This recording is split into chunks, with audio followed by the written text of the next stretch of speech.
Chess नहीं खेलते ना ये लोग, मैं खेल रहा होता हूं। इसलिए मैं अशरफ अली थानवी साहब से लेके सैयद अहमद रजा बरेलवी रहमतुल्लाह अलैह आला हजरत तमाम स्कॉलर्स को पुश करता हूं ताकि हर मुसलमान हर स्कॉलर से एक्सपोज हो जाए। हर स्कॉलर ने खैर तो लिखी है ना, खैर तो लिखी है। जुबैर अली ज़ई हों, मौलाना मौदूदी हों, मौलाना इसहाक हों, आपके तो इलाके का गिफ्ट है मौलाना इसहाक ना। मौलाना इसहाक का नाम सुना है? अगर जिसने मौलाना इसहाक को एक दफा पूरी तरीके से पी लिया, ओके बता रहा हूं, वही चेस में आ रहा हूं। अब मिर्जा साहब जो है वो चेस बोर्ड पे देखिए उनकी प्रेजेंस कहां पे, उनकी डेमोग्राफिक है ना, कोई डेमोग्राफिक का मतलब पता ना, खास तरह का बंदा है ना जो मिर्जा साहब को सुनेगा, खास तरह का बंदा नहीं सुनेगा, इसको डेमोग्राफिक बोलते हैं ना, कि खास नीश है। अब आप चेस खेल रहे हैं, आप क्या नाम बताया था आपने? मोहम्मद ईशान बाबर ने ऑब्जेक्टिव्स क्या सेट किए हुए हैं कि मैंने पूरे के पूरे हर्ड को ड्राइव करना है और इतने सालों में ये ऑब्जेक्टिव, अगले सालों में ये, 10 सालों में ये ऑब्जेक्टिव्स लेके आने हैं। समझ आ गई बात? अब आपके सामने मिर्जा साहब की भी ऑडियंस है, आपके सामने गामदी साहब की भी, आपके सामने और कोई नाम बताएं, एक दो नाम नहीं लेने चाहिए ऐसे, डॉक्टर सार की तंजीम इस्लामिया और तारिक मसूद साहब की ऑडियंस है। अब जब आप चेस के बोर्ड को देखते हैं तब आपको गुस्सा आता है कि आपस में क्यों लड़ रहे हैं। समझ रहे हैं? फोर्स टूट रही है हमारी, जो कॉमनैलिटी थी जिसकी वजह से कंबाइन होना था, उसी को यूज करके दोनों की ऑडियंस दूर हो रही है एक दूसरे से। समझ? एज अ चेस प्लेयर सोचे, you are in leadership, you have the power. ये फलस्तीन का जवाब दे रहा हूं मैं आपको। अगर आपने फलस्तीन बचाना है और दोबारा कोई और फलस्तीन ना हो, you better know how to play this game. Objective clear, strategy ऐसे लॉक करनी।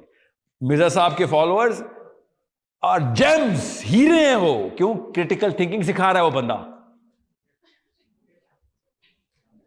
That's the only real critical thinking player right now. जरूरत है। रुके रुके, ऐसे मत काटे ना मुझे आज। क्या बोल रहे हैं आप? मेरा दिमाग ऐसे काम ही नहीं करता। बोले व्हाट अबाउट?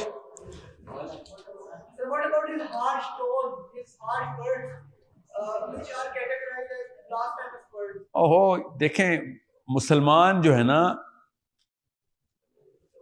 देखें मिर्जा साहब की वैल्यू देखें आप। अभी मैं वैल्यू बताता हूं। ये जो भी इतराज करेंगे ना इंजीनियर मिर्जा साहब के ऊपर, और सुने, आप यूईटी के स्टूडेंट्स हैं, आप स्कूल के बच्चे नहीं हैं। एक बंदा क्रिटिकल थिंकिंग की स्किल दे रहा है इस्लाम, कुरान और हदीस के थ्रू। लैंडस्केप पे देखें, दूसरी तरफ शतरंज के मोरे पे हमला किधर किधर से हुआ है।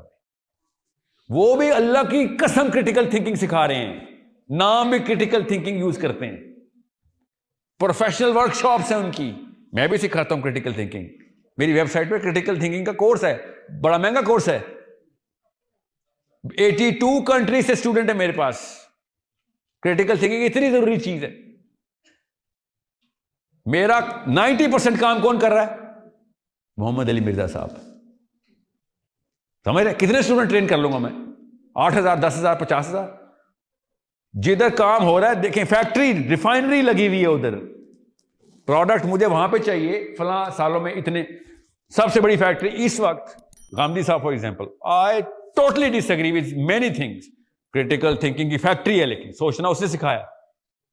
पहला चैलेंज था ऑफिशियल चैलेंज, स्टेटस को मदरसे के स्टेटस को मुसलमान नहीं है, इसका मतलब है मेरे फ्लैंक का बंदा है, इसको मैं पॉजिटिवली यूज करूंगा। I am a chess player, I am a Muslim. समझ गए? और भी हैं, मैं खाली अभी रिलीजियस क्लर्जी की बात कर रहा हूं। और बड़ा बड़ा चीता और हीरा बैठा हुआ है, मगर वो मौलवी नहीं है। हम उसको एक्सेप्ट, रिकॉग्नाइज नहीं करते। काम दीन का ही करना आपने, करवाना किसी और से, किसी और शक्ल में। कोई भी दुश्मन नहीं है जब तक कि वो इस्लाम के ऑब्जेक्टिव्स के खिलाफ नहीं हो रहा। और ज्यादातर लोग आपको इस्लाम के ऑब्जेक्टिव्स के खिलाफ नहीं मिलेंगे। Know the demographic. ये मिर्जा साहब, गामदी साहब, मौलाना साहब था, तो एक एक नाम है। इनकी डेमोग्राफिक असल में वो सोने की कानें, जिनके आईक्यूज तैयार हुए हुए हैं, जिनके इमोशंस तैयार हुए हुए हैं, जिनके सेंटिमेंट्स तैयार हुए हैं। तारिक मसूद साहब सेंटिमेंट नहीं तैयार कर रहे हैं।